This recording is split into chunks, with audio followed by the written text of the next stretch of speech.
A popular new video game actually allows you to be a terrorist and kill people. Take a look. The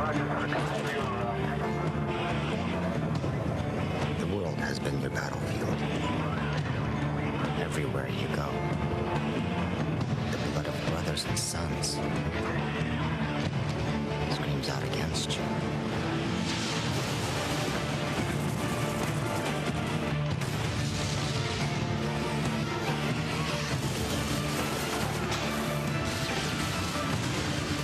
The controversial new video game is called Modern Warfare 2, and it is flying off the shelves. But is this fantasy game just a little too real?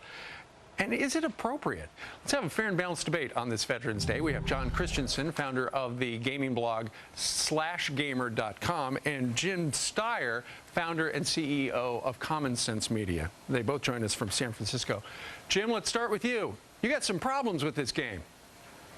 Well, I mean, what you really need to know about this game is, number one, it's an incredibly popular game. The original sold about 13 million titles, and it's a really violent game. So the real issue is, how old is the person who's playing it? It's a very well-made game. It will fly off the shelves, but there's no question that certain forms of video game violence can be correlated to aggression in the kids who use them. So it's really a question of the age of the user. And of course, the game comes with a warning that says you got to be at least 17 years old.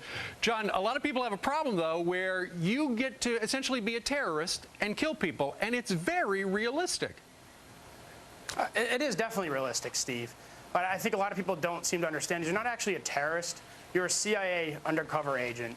You are infiltrating a terrorist organization, and the game specifically says that when you go into, when you work with this terrorist organization, you are you are a CIA operative, and right. Well, you can join the enemy in a terrorist attack on an airport, and so Jim, some people are saying, you know, and you brought up the good thing. At what age is it appropriate? You know, then again, is it ever appropriate to assimilate killing people? Well, that is a good question, and you have to decide that for yourself. I mean, we live in a world of free speech, so you can create these games. I mean, the issue, though, for violent video games, including very well-made violent video games like Call of Duty, is there's no question that there's a correlation between video and game violence and screen violence and aggression in real life. The American Academy of Pediatrics just came out with a statement about that. So it really is a call on the basis of the user, and in the case of someone who's a parent of a teenager, which is this game's at.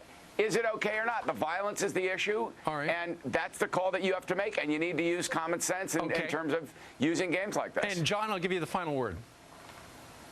You know, it's definitely, kids definitely can pick up the game if parents buy it for them. That's the big thing.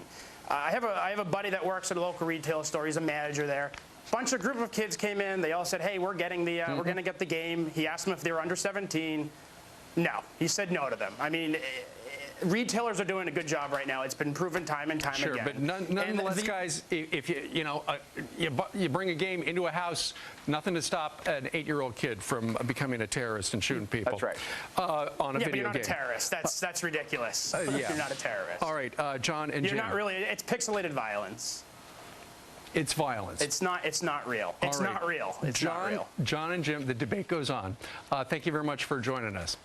Not for long. Good to talk. I'll tell you what violence is.